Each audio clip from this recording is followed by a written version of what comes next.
My name is David Lance, and I am the author of a book called Think Like Jesus, Lead Like Moses, Leadership Lessons from the Wilderness Crucible. One of the things that I like to do is to use movies to illustrate the 10 leadership principles that I identify in my book.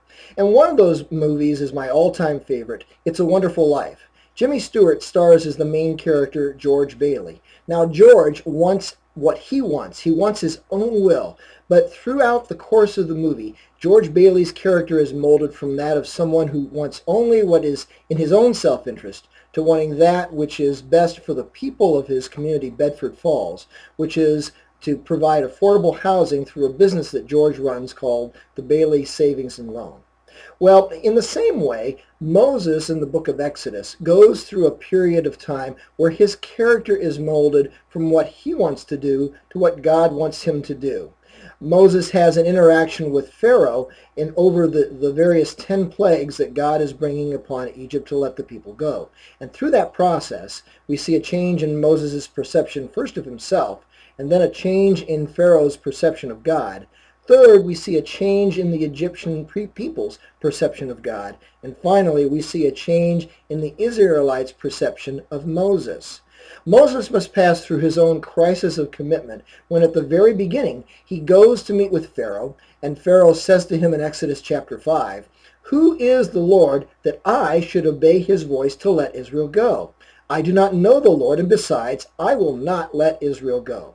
And as a consequence of that meeting, Pharaoh makes things very difficult on the people of Israel, so much that they cry out to Moses, and they frankly say, "We wish, Moses, that you had never been born." And in Exodus 5:22, Moses turns to God and he says, "Why did you ever send me?" Moses wants to quit on his mission from God.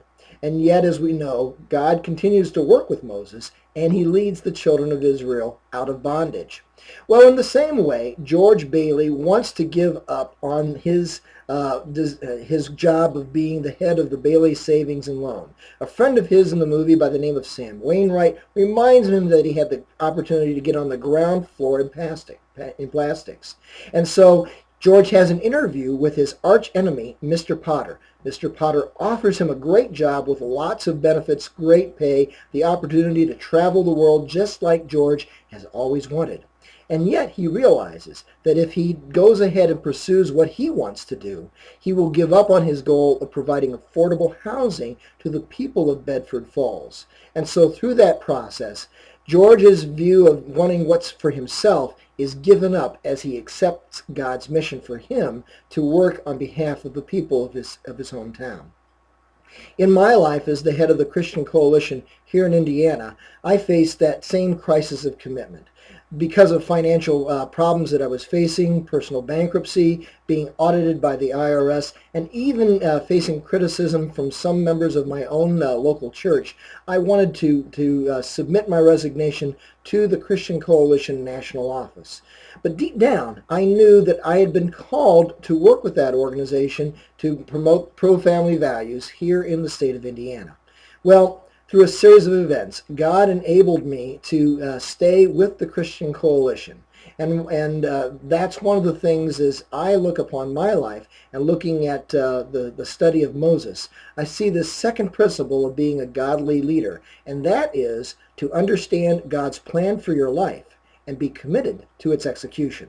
Now, to learn more about the other 10 lessons of being a godly leader, please look at my book, Think Like Jesus, Lead Like Moses. Until the next time, thanks and God bless.